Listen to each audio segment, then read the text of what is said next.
chaque époque, dans chaque génération, à divers endroits de la terre, Dieu a suscité, suscite et suscitera encore des hommes et des femmes pour proclamer et rappeler à l'humanité ses exigences avant la fin de toute chose. Selon qu'il est écrit dans Luc 1 verset 80, l'enfant croissait et se fortifiait en esprit, et il demeura dans le désert jusqu'au jour où il se présenta devant Israël. Ainsi apparut Jean-Baptiste, connu selon le prophète Isaïe comme la voix de celui qui crie dans le désert. Après lui, l'apôtre Jean fut connu comme le disciple que Jésus aimait le plus. Et plus tard, il fut surnommé le voyant de Patmos à cause de ses révélations apocalyptiques. Aujourd'hui, l'Éternel permet à l'humanité d'entendre l'apôtre Jean du Bénin jusqu'aux extrémités de la terre comme la voix de la dernière heure. La voix que tu vas entendre N'est pas la voix d'un animateur des radios et télévisions. La voix que tu vas entendre n'est pas la voix d'un influenceur des réseaux sociaux. La voix que tu vas entendre N'est pas la voix d'un agitateur de foule. La voix que tu vas entendre n'est pas la voix d'un fanatique religieux. La voix que tu vas entendre Et la voix qui te parle de la dernière heure. Que tu sois président, ministre, député, juge, savant, chef des armées, chef religieux, riche ou pauvre, quel que soit ton rang et ta classe sociale, tu demeures un humain. C'est pour cette raison que tu dois écouter la voix de la dernière heure.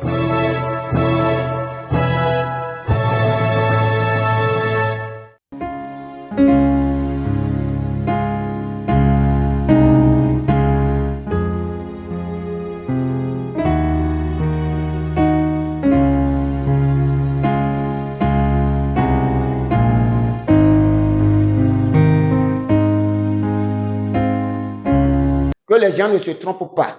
Les catholiques doivent éviter de se tromper ou de se faire tromper.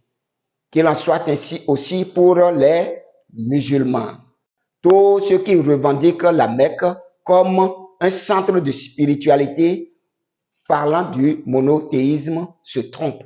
Tous ceux qui revendiquent Rome et le Vatican comme un centre du monothéisme parlant du christianisme aussi se trompent. Tout a commencé à Jérusalem et tout finira à Jérusalem. Et à la fin de toutes choses, de Jérusalem, le Seigneur des Seigneurs, le Roi des Rois, Jésus-Christ régnera sur le monde à partir de Jérusalem.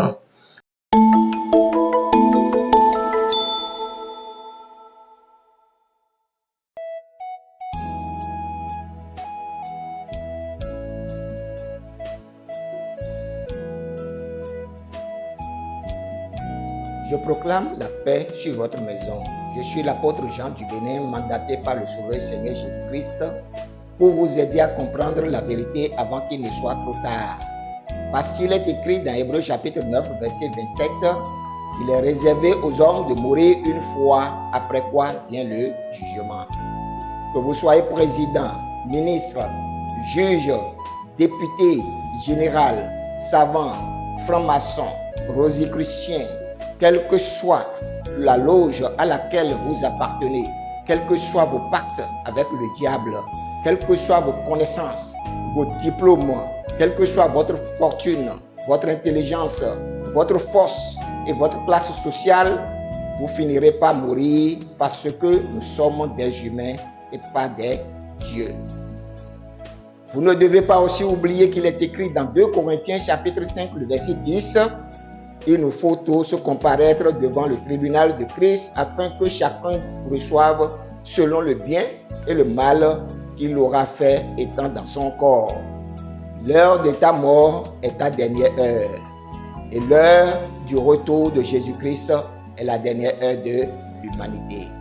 Je sors et je parle parce que mon appel selon Ézéchiel chapitre 3, le verset 18 au verset 21 m'oblige à le faire pour ne pas avoir le sang de cette génération sur mes mains. Je sors et je parle pour éclairer ceux et celles qui cherchent réellement le paradis et la vie éternelle, mais qui sont trompés par les dirigeants religieux de notre temps. Mais avant toute chose, Je proclame selon les recommandations du Seigneur que celui qui voudra écouter, écoute, et que celui qui ne voudra pas, n'écoute pas. 4 émissions sont passées et celle-ci est la 5e sur Israël. Mais nous ne pouvons pas parler d'Israël sans parler de Jérusalem parce que Israël et Jérusalem ont un dessein intrinsèquement lié. C'est pourquoi dans cette émission, nous allons parler de long en large sur Jérusalem. Le Créateur des cieux et de la terre, qui est à la source du monothéisme dans ce bas monde, n'a choisi qu'une seule race pour faire connaître son nom sur toute la terre. C'est pourquoi il est écrit dans Exode chapitre 3, le verset 15, ceci. Dieu dit encore à Moïse, « Tu parleras ainsi aux enfants d'Israël. L'Éternel, le Dieu de vos pères, le Dieu d'Abraham, le Dieu d'Isaac et le Dieu de Jacob m'envoie vers vous. Voilà mon nom pour l'éternité. Voilà mon nom de génération en génération. » Donc vous venez d'entendre avec moi que le Dieu de toute éternité, qui est le Père du monothéisme sur la terre, n'a choisi que la race d'Israël pour porter son nom et sa révélation à l'humanité. Et il a bien dit, je suis le Dieu d'Abraham, d'Isaac et Jacob. C'est là mon nom pour l'éternité. C'est là mon nom de génération en génération. Cela sous-entend que ça ne changera jamais. C'est pour dire que le Dieu créateur dit son nom et son adoration au peuple d'Israël qui sont descendants d'Abraham, Isaac et Jacob devenus Israël. Il a aussi choisi un espace géographique précis pour y faire résider son nom éternellement, selon qu'il est écrit dans 2 Chroniques chapitre 6, le verset 6. J'ai choisi Jérusalem pour que mon nom y résidât, et j'ai choisi David pour qu'il régnât sur mon peuple d'Israël. Et c'est pour un but précis que l'Éternel aurait placé Jérusalem au milieu des nations, selon Ézéchiel chapitre 5, le verset 5. Ainsi parle le Seigneur l'Éternel. C'est là, cette Jérusalem, que j'avais placée au milieu des nations et des pays d'alentour. Vous voyez bien, il n'est écrit nulle part dans la Bible que Dieu ait choisi les Romains, les papes, la religion du catholicisme romain et un lieu d'adoration comme le Vatican pour faire connaître son nom sur la terre. De la même manière, il n'est écrit nulle part dans la Bible que Dieu ait choisi un descendant quelconque d'Ismaël nommé Mahomet avec la religion de l'islam et la Mecque comme centre d'adoration en son nom. L'Éternel a bien déclaré, je suis le Dieu d'Abraham, d'Isaac et Jacob pour l'éternité et j'ai choisi Jérusalem pour y faire résider mon nom sur la terre. De plus, le Seigneur Jésus-Christ a déclaré dans Jean chapitre 4, le verset 22 ceci. Vous adorez ce que vous ne connaissez pas. Nous adorons ce que nous connaissons, car le salut vient des Juifs.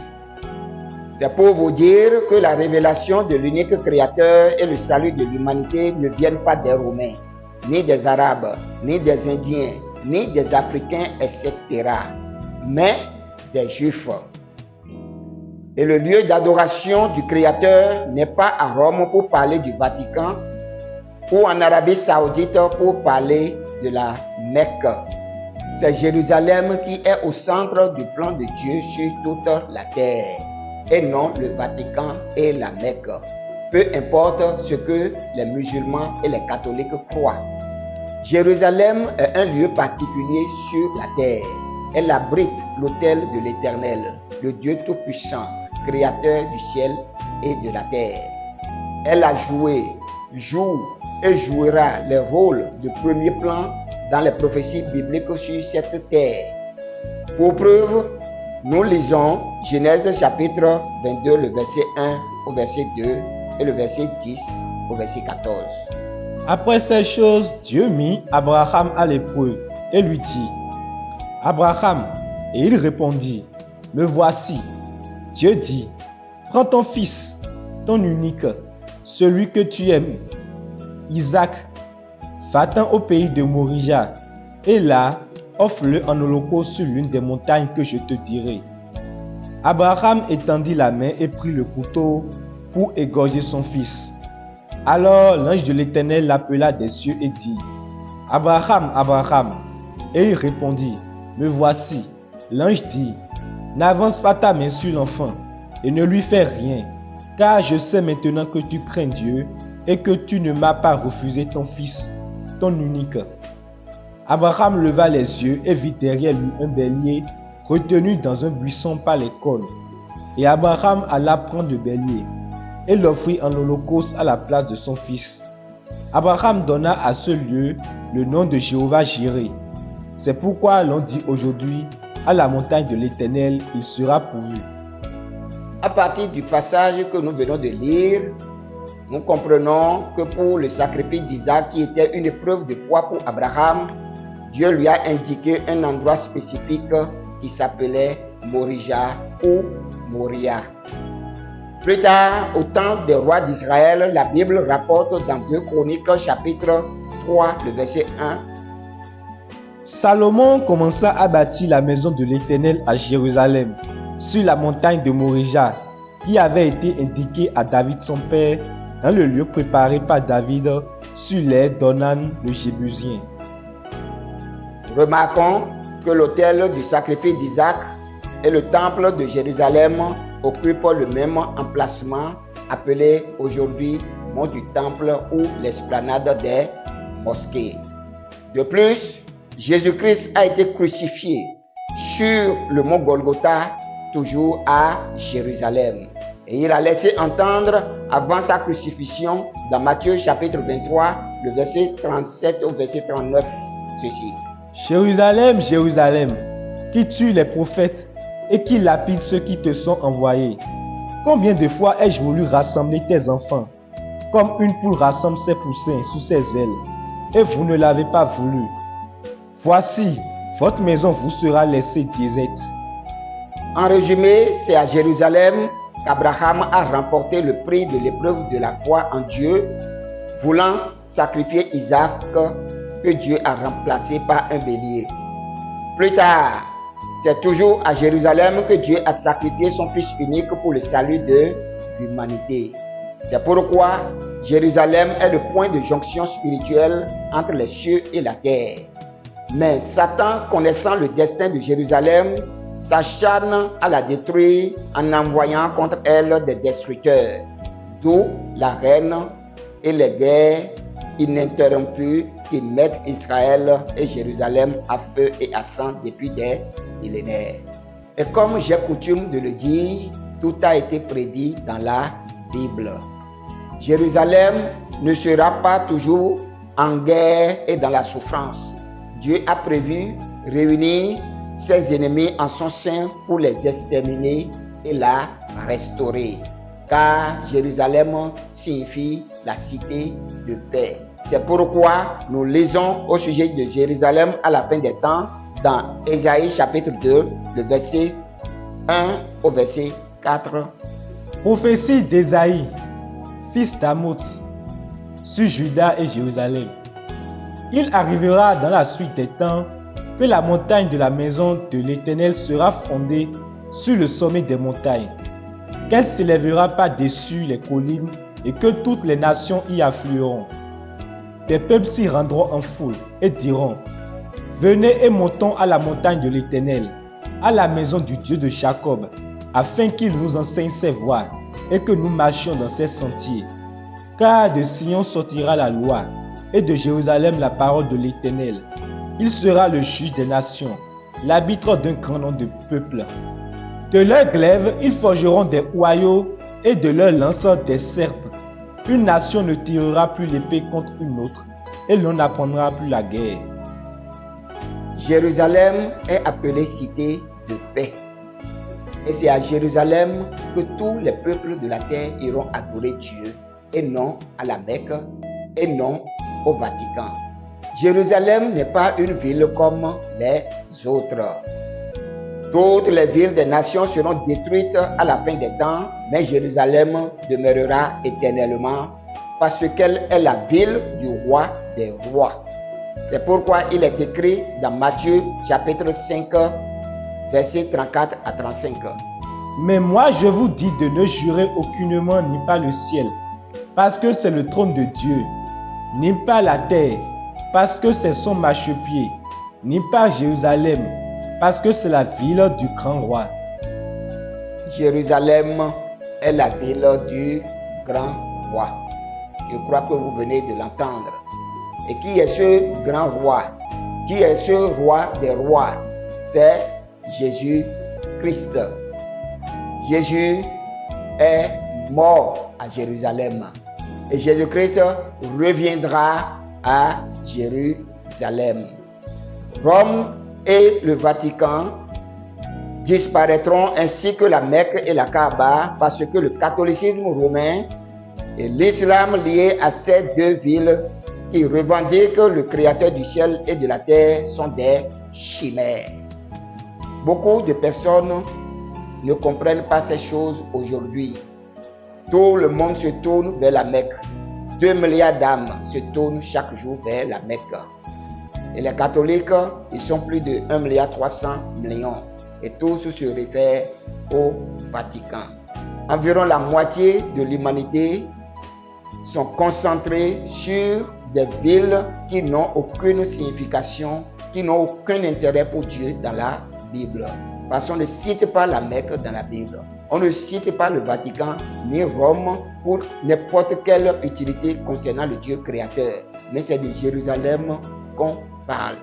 Mais tout le monde court au Vatican. Tout le monde court à la Mecque. Ces villes sont des références sur la terre en ce qui concerne le monothéisme. Mais le monothéisme que la Bible prône depuis les origines ne se réfère qu'à un peuple, le peuple des Juifs, et à une seule ville dans ce bas monde, la ville de Jérusalem. Les catholiques et les musulmans parlent d'un hypothétique retour de Jésus-Christ, mais ils oublient que Jésus-Christ n'est ni romain ni arabe. Ils ont aussi oublié qu'il était monté au ciel depuis Jérusalem, et c'est là qu'il reviendra. Jésus-Christ ne revient pas pour régner sur le monde depuis le Vatican ou la Mecque. Cependant, les catholiques et les musulmans se croient dans la vérité. Si vous ne le savez pas, il est temps pour vous d'ouvrir grandement les oreilles pour écouter ce qui est écrit au sujet des Juifs et de Jérusalem selon le plan éternel de Dieu dans Apocalypse chapitre 21, le verset 10 au verset 16. Et il me transporta en esprit sur une grande et haute montagne. Et il me montra la ville sainte, Jérusalem, qui descendait du ciel d'auprès de Dieu, ayant la gloire de Dieu. Son éclat était semblable à celui d'une pierre très précieuse, d'une pierre de jaspe, transparente comme du cristal. Elle avait une grande et haute muraille. Elle avait 12 portes, et sur les portes 12 anges, et des noms écrits, ceux des 12 tribus des fils d'Israël. À l'orient 3 portes, au nord 3 portes, au midi 3 portes, et à l'occident 3 portes. La muraille de la ville avait 12 fondements, et sur eux les 12 noms de 12 apôtres de l'agneau. Celui qui me parlait avait pour mesure un roseau d'or, afin de mesurer la ville, ses portes et sa muraille. La ville avait la forme d'un carré, et sa longueur était égale à sa largeur. Il mesura la ville avec le roseau, et trouva 12 000 stades. La longueur, la largeur et la hauteur en étaient égales. Jérusalem est une ville éternelle. Elle est projetée jusque dans l'éternité. Les choses éphémères vont disparaître. Les villes éphémères comme la Mecque, comme le Vatican ou Rome devront disparaître. Mais Jérusalem demeure éternellement parce que cette ville est inscrite dans les annales du ciel. Et tout le plan du salut qui concerne cette humanité dont nous faisons partie repose sur cette ville appelée Jérusalem. Que les gens ne se trompent pas. Les catholiques doivent éviter de se tromper ou de se faire tromper. Qu'il en soit ainsi aussi pour les musulmans. Vous voyez bien, dans la cité qui descend d'auprès de Dieu, quand Dieu aura rasé toutes les pourritures de la terre et créé un nouvel ciel et une nouvelle terre, il est bien écrit que la nouvelle Jérusalem descendra des cieux. C'est une cité qui est déjà prête et qui devra descendre en son temps, mais au même emplacement sur la terre où nous voyons aujourd'hui Jérusalem. Tous ceux qui revendiquent la Mecque comme un centre de spiritualité parlant du monothéisme se trompent. Tous ceux qui revendiquent Rome et le Vatican comme un centre du monothéisme parlant du christianisme aussi se trompent. Tout a commencé à Jérusalem et tout finira à Jérusalem. Et à la fin de toutes choses, de Jérusalem, le Seigneur des Seigneurs, le Roi des Rois, Jésus-Christ régnera sur le monde à partir de Jérusalem. Satan connaît le dessein de Dieu à l'égard de Jérusalem. C'est pourquoi Jérusalem est disputée. C'est pourquoi il y a trop de conflits à Jérusalem. Satan veut contester le plan de Dieu pour Jérusalem. Qu'il vous souvienne que la résolution 181 de l'ONU qui a permis aux Juifs de retourner en Terre Sainte parlait de partition. Et la terre de Juda, appelée Palestine, serait partagée entre les Juifs, les Palestiniens, mais l'ONU se réserve le droit de gouverner Jérusalem. À votre avis, pourquoi les dirigeants de ce monde se réunissent pour faire la partition d'un pays dont ils conservent la capitale qui est Jérusalem? Ils avaient quelque chose en tête. Il y avait un plan qui était caché, que l'humanité ne comprenait pas, mais que le diable, lui, comprenait. Si vous faites bien attention, vous allez comprendre que l'ONU est un gouvernement mondial qui décide en lieu et place de tous les pays du monde de ce qui doit se faire à tel endroit ou à tel endroit de la terre. Et nous avons déjà parlé de ces choses dans d'autres émissions, comme quoi l'on cherche à établir un gouvernement mondial, une religion mondiale, une politique unique pour toute la terre, afin que l'Antéchrist vienne régner sur la terre en lieu et place de Jésus-Christ, notre Seigneur et Sauveur. C'est pourquoi on parle de l'Antéchrist. Et celui-ci, quand il viendra dans ce bas monde, il voudra établir son trône à Jérusalem, d'où la revendication que l'ONU contrôlera Jérusalem. Satan sait que Jérusalem est le centre du monde. Jérusalem est au centre du plan divin. Il sait qu'à Jérusalem, l'autel de Dieu est là. Il sait que Jérusalem est le point de jonction entre les cieux et la terre et que la gloire de Dieu descend réellement en ce lieu. Que Dieu a son regard sur ce lieu à cause des promesses qu'il a faites à Abraham. C'est pourquoi Satan veut s'accaparer de Jérusalem par l'intermédiaire de son faux Messie que nous appelons l'Antéchrist. L'Antéchrist veut régner sur le monde, mais il veut le faire à partir de Jérusalem. C'est pourquoi l'ONU décide de diriger Jérusalem. Donc ce n'est pas pour rien qu'il y a tant de conflits à Jérusalem, parce que le diable comprend aisément le plan que Dieu a pour cette cité sur la terre. Le nom du Créateur est lié à ce lieu. C'est l'autel de l'Éternel sur la terre. Et Satan connaît le plan divin que dans les années à venir, à la fin des temps, c'est de là que Jésus-Christ, notre Sauveur et Seigneur, régnera sur le monde. Mais par anticipation, il a conçu des plans, créé des situations pour s'emparer de Jérusalem afin d'y établir son trône à lui. Mais, quel qu'en soit ce que Satan fera, quel qu'en soit le projet des Illuminati, de tous ceux qui sont dans les loges et qui prônent le règne de Satan et de l'Antéchrist sur la terre, une chose est certaine, parce que tout a été déjà prédit. L'Antéchrist sera anéanti. Et tous ceux qui sont avec lui seront jetés dans les temps de feu et de soufre pour une destruction totale. Que vous soyez musulman, que vous soyez catholique, quelle que soit votre spiritualité et votre bord religieux, j'aimerais que vous compreniez que Jérusalem est au centre du plan de Dieu sur cette terre. Et tout ce qui se passe à Jérusalem ne fait que nous confirmer que l'Éternel, le Dieu créateur, existe réellement. Parce que tout ce qui a été prédit au sujet de Jérusalem s'accompliront certainement. Dans une autre émission, nous allons aborder un autre aspect concernant la nation d'Israël sur cette terre.